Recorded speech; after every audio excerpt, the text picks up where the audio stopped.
Okay, we are now going to do Walt Whitman's I Sing the Body Electric. This is a longer poem than most of the ones we've done here. We've done um, until this point, and actually that we're going to do after this point either. So I'll read stanza at a time, and then I'll go back and interpret, analyze the stanza itself for you. Okay. And okay, I sing the body electric. I sing the body electric. The armies of those I love engirth me, and I engirth them. They will not let me off until I go with them, respond to them, discorrupt them, charge them, full with the charge of the soul. Was it doubted that those who corrupt their own bodies conceal themselves, and if those who defile the living are as bad as those who defile the dead, and if the body does not do fully as much as the soul, and if the body were the soul, what is the soul? Okay. And again, the body electric, which is this, we're energy as much, and the immaterial, or at least the seeming, immaterial parts of ourselves are as important, if not more so, uh, than the muscles and the bones and the marrows of and organs of our being, right? Um, and again, armies of those I love engirth me, and I engirth them. He also always sort of sees himself into all beings. He is the ultimate I. He's every I, right? That's the way Whitman does it. And again, those who corrupt their bodies are as bad as those who corrupt their souls. I mean, that is a specific thing he's doing there. He is, for there is no difference. Body and the soul are one. You cannot. Much in the way of Christian doctrine, right, where the soul is this higher thing, and the body is this sort of corruptible vessel the soul is sort of seated in, but the soul as the transcendent and holy part of us, right? No, Whitman rejects that utterly, and for Whitman, it is the body and the soul are one, and the body is the thing to take. In fact, if anything, the body is the more important thing to take care of. To defile that is to do something. Is the same as being sinful. It is a sin in his view, or what the Christians would call a sin. Okay, part two. The love of the body of man or woman balks account. The body itself balks account. That of the male is perfect, and that of the female is perfect. The expression of the face balks account, but the expression of a well-made man appears not only in his face, but in his limbs and joints also. It is curiously in the joints of his hips and wrists, and is in his walk, his carriage, his neck, the flex of his waist and knees, and dress does not hide him. The strong, sweet quality he has strikes through the cotton and broadcloth. To see him pass conveys as much as the best poem, perhaps more. You linger to see his back, and the back of his neck, and the shoulders slide. The sprawl and fullness of babes, the bosoms and heads of women, the folds of their dress, their style as we pass in the street, the contour of their shape downwards, the swimmer naked in the swimming bath, seen as he swims through the transparent green shine, or lies with his face up and rolls silently to and fro in the heave of the water. The bending forward and backward of the rowers and the rowboats, the horsemen in the saddle, girls, mothers, housekeepers, in all their performances, the group of laborers seated at the noon times with their open dinner kettles and their wives waiting, the female soothing a child, the farmer's daughter in the garden and the cow yard, the young fellow hoeing corn, the slave driver driving his 6 horses through the crowd, the wrestle of wrestlers, 2 apprentice boys, quite grown, lusty, good-natured, native-born, out on the vacant lot, sundown after work, the coats, caps thrown down, the embrace of love and resistance, the upper hold and the under hold, the hair rumpled over and blinding the eyes, the march of firemen in their own costumes, the play of masculine muscle through close-fitting trousers and waist straps, the slow return from the fire, the pause when the bell strikes suddenly again, and the listening on the alert, the natural, perfect, varied attitudes, that bent head, the curved neck, and the counting. Such like I love, I loosen myself, pass freely, am at the mother's breast with the little child, swim with the swimmers, wrestle with the wrestlers, march in line with the firemen, and pause, listen, counts. Okay, and again, this is Whitman sort of seeing himself just sort of going right into all these various consciousnesses and sort of presenting them as a almost as an orchestra, right? Of this a living orchestra of this new democracy. He's always celebrating, and he's celebrating each and every body he comes across, right? And you see, the shape and of the neck, and you see the poetic, the lyric. Sometimes the description of these, right? It's like um, the young, the wrestle of the wrestlers, the apprentice, the quite grown, lusty, good natured, the underhold, the overhold, love and battle, right, all at once. And you're really kind of there with those young men wrestling. And wrestling was a huge thing in the Whitman's day. Abraham Lincoln actually earned a living, I think, for a little bit wrestling from going from town to town. And so it would have been a common. It would actually probably would have been a common sight. Um, but again, just Whitman seeing, the people who are peopling this new America and celebrating each and every one of them, and by kind of melding, kind of with them. All right, third stanza. I knew a man, a common farmer, the father of 5 sons, and in them the fathers of sons, and in them the fathers of sons. This man was of wonderful vigor, calmness, beauty of person, the shape of his head, the pale yellow and the white of his hair and beard, the immeasurable meaning of his black eyes, the richness and breadth of his manners. These I used to go and visit him and see. He was wise also. He was 6 feet tall. He was over 80 years old. His sons were massive, clean bearded, tan faced, handsome. They and his daughters loved him. All who saw him loved him. They did not love him by allowance. They loved him with the personal love. He drank water only. The blood showed like scarlet through the clear brown skin of his face. He was a frequent gunner and fisher. He sailed the boat himself. He had a fine one presented to him by a ship joiner. He had fowling pieces presented to him by men that loved him. When he went with his 5 sons and the many grandsons to hunt or fish, you would pick him out as the most beautiful and vigorous of the gang. You would wish him long and long to be with him, and you would wish to sit by him. And in the boat, you and he might touch each other. All right. And this is, and again, as I mentioned in the first lecture on Whitman, that's, he's kind of trying to write a sacred text, a secular sacred text, but still a sacred text, of the new America. And in a sense, he's presenting us here almost with the Noah figure in this man. Right, I knew a man, a common farmer, father of 5 sons, and in them the fathers of sons, and then a very biblical Old Testament there, the sons and the fathers of more sons and more sons.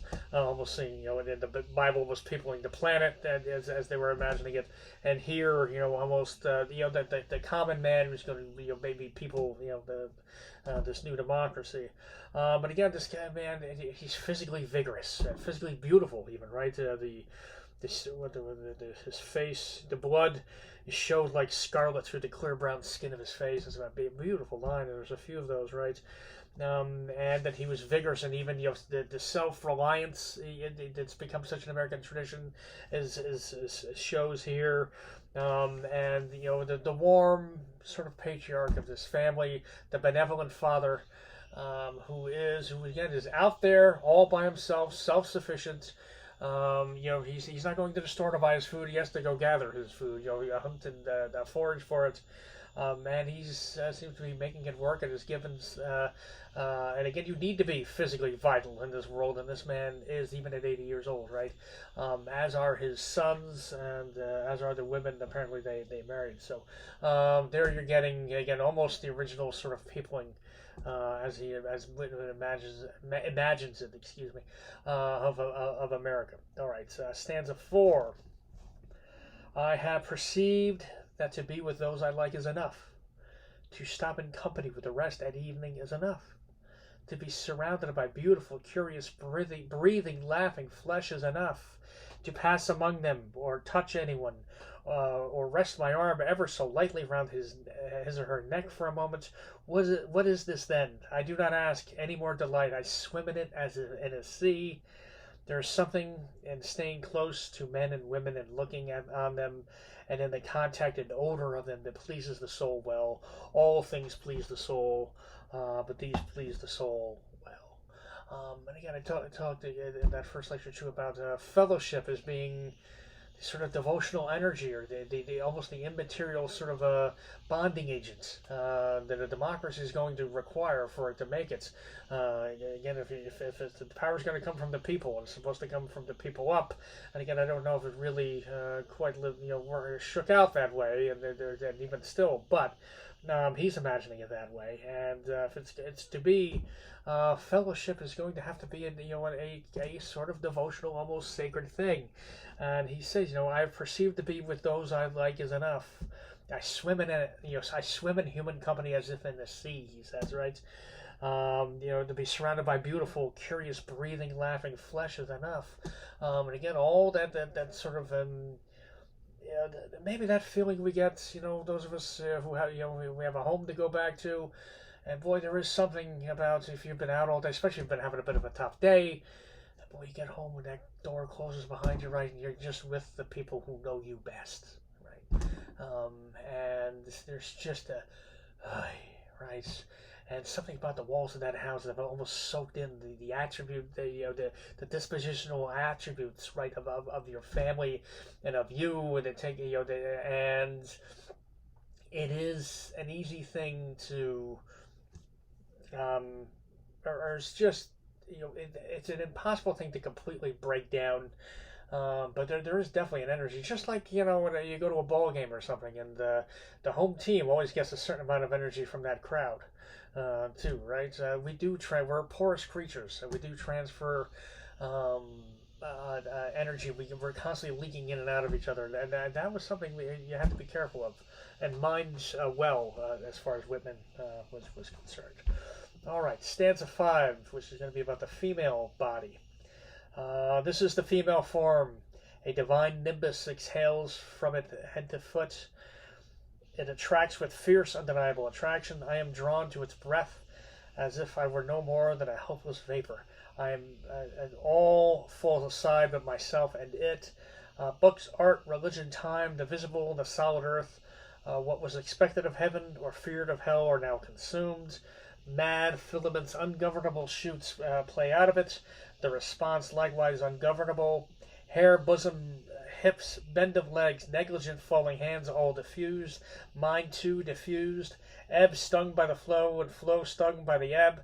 Love flesh swelling and deliciously aching. Limitless, limpid jets of hot love, and enormous quivering jelly of love. White blow with delirious juice. Bridegroom, night of love, working slowly and softly into the prostrate dawn, undulating into the willing and yielding day, lost in the cleave of clasping and sweet-fleshed day. This is the nucleus. After the child is born of woman, man is born of woman. Then the bath of birth. This is the merge of small and large, and the outlet again. Be not ashamed, woman. Your privilege encloses the rest, and is the exit of the rest. You are the gates of the body. You are the gates of the soul. The female captains all qualities and tempers them. She is in her place and moves with perfect balance. She is the things duly veiled. She is both passive and active. She is to conceive daughters as well as sons, sons as well as daughters. As I see my soul reflected in nature, as I see through a mist, one with inexpressible completeness, sanity, beauty. See the bent head and arms folded over the breast. Female I see. And again, this is specifically a celebration of the female body, and she is the gates of the body. She's the gates of the soul, right? How every person, comes out of a woman, right, at some point.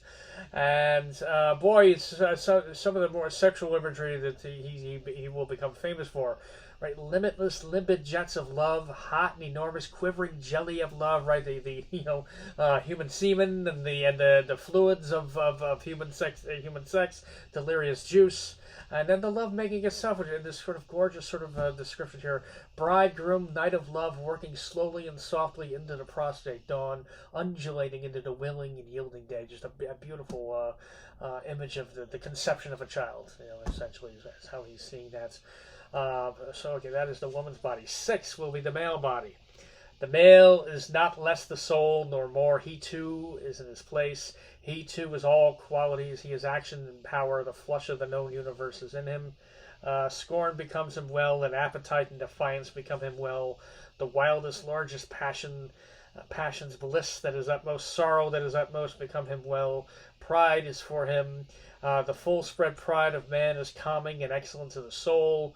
Knowledge becomes him. He likes it always. He brings everything to the test of himself. Whatever the survey, whatever the sea and the sail, he strikes sounding at last only here. Where else does he strike soundings except here? The man's body is sacred. The woman's body is sacred. No matter who it is sacred. It is the meanest one of the laborers' gang. Is it one of the dull-faced immigrants landed on the wharf? Each belongs here or anywhere just as much as the well-off, just as much as you, right? Democracy. Each has his or her place in the procession. All is a procession. The universe is a procession, which measured and perfect notion. Do you know so much yourself that you would call the meanest ignorant? Do you suppose you have a right and a good sight, and he or she has no right to a sight?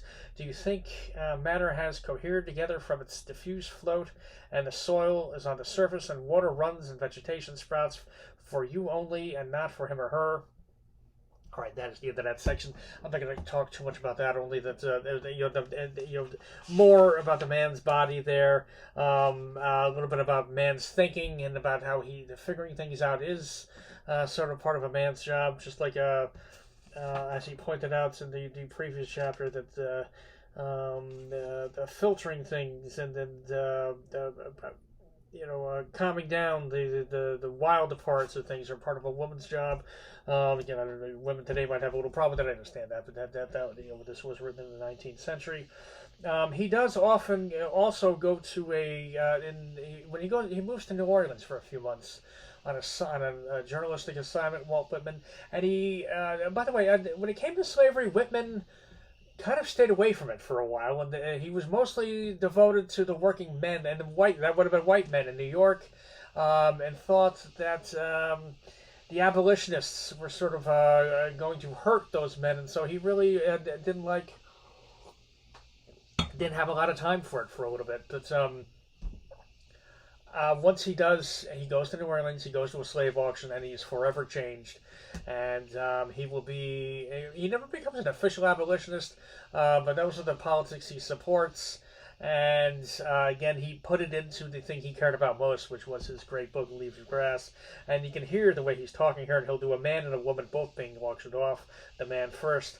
A man's body at auction. For before the war, I often go within a slave market and watch the sale. I helped the auctioneer. He did do this. He went and sat right by the auctioneer during his watched the slaves being auctioned off. I helped the auctioneer. The sloven does not have to know his business. Gentlemen, look on this one. And again, this is almost supposed to be spoken in a kind of an auctioneer's voice, gentlemen, look upon this wonder. Whatever the bids and the bidders cannot bid high enough for it. For it is the globe lay preparing the quintillions of years without one animal or plant. For it is the revolving cycle truly and steadily rolled.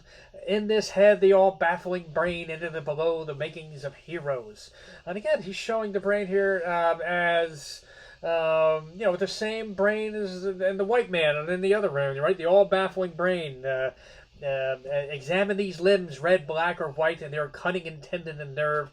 They shall be stripped, that you may see them. And again, this really would be what the auctioneer would be doing, is sort of showing him off almost like he was cattle or something. It was kind of a very grotesque exercise. Exquisite senses, life-lit eyes, pluck, volition, flakes of breast muscle, pliant backbone of the neck, flesh not flabby, good-sized arms and legs, and wonder within there yet. Within there runs blood, and then, boy, listen to this description here. The same old blood, the same red running blood. There was something about that repetition. And again, same, repeating the word same twice, right? They're not different, they're same, right? There swells and jets a heart. Again, that's the most sentimental part of the human being, right? Is the heart, and all the things we associate. When if there swells his heart, right? It swells and jets a heart. All passions, desires, reachings, aspirations, everything that makes us human, is in him too. Do you think they are not there? In case you missed it, because they are not expressed in parlors and lecture rooms. And again, you really think you're better? than this slave being auctioned off because of your education, you might want to think again. This is not only one man, and this is a beautiful here. This is the father of those who shall be the fathers of theirs in turns. Again, hearkening back to that first stanza there, right, where you had the father of 7 sons who were themselves all the fathers of 7 sons themselves. He's the same way, and again, everything's presented as the same. In him, the start of populous states and rich republics, just like he was doing with that first kind of Noah-like figure. Of him, countless immortal lives with countless embodiments and enjoyments. How do you know who shall come from the offspring of his offspring through the centuries? Who might you find have come from yourself if you could trace back through the centuries? Who knows? Maybe the next Galileo or Da Vinci or so, it could come from him. Could come from him as easy as come from you, is what he's saying there, right? I'll do a woman's body at auction. Woman's body at auction. She too was not only herself, she is the teeming mother of mothers, doing the same for the woman, right? Just like white women, so are black. She is the bearer of them that shall grow and be mates to their mothers. Have you ever loved the body of a woman? Have you ever loved the body of a man? Do you not see that these are exactly the same to all nations and times over the earth?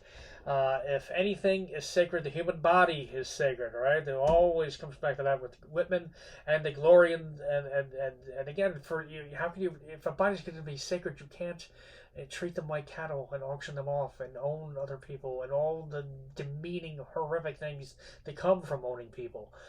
But if you are missing any of that, I suggest I'm sure there's plenty of places right here on YouTube or other to bring that to life for you. It was a brutal institution. By the way, it kind of it dehumanized the slave owners as well, as well as the slaves. But obviously to the slaves, it was the worst existence you can imagine. If anything is sacred, the human body is sacred again, and the glory and sweet of man is the token of manhood untainted. And in man or woman, or a clean, firm, fibered body is more beautiful than the most beautiful face. Have you seen the fool that corrupted his own live body, or the fool that corrupted her own live body? For they do not conceal themselves and cannot conceal themselves. Back, do not corrupt the body, right? And again, I think he's seeing slavery in general now, after watching these auctions, as one huge institutionalized corruption of the human body. And if it's going to be sacred, we cannot do that, says Whitman. I am going to not read out this last stanza. I encourage you to, but basically you almost get a sort of those lists I talked about in the first lecture over and over again, that it's almost as if he's assembling, in language, the human body itself and almost mapping it out, almost a little bit reminiscent of the Genesis, right? And God created the earth and the heavens and the water, when he sort of tries to map out, in mythic form, the world as the Yahwist God in the Old Testament is creating it. Whitman is now going to go into something similar to that and kind of just label and piece together almost all of the human body. So again, that is the body of electric, and that is the great the Walt Whitman. So always close to my heart.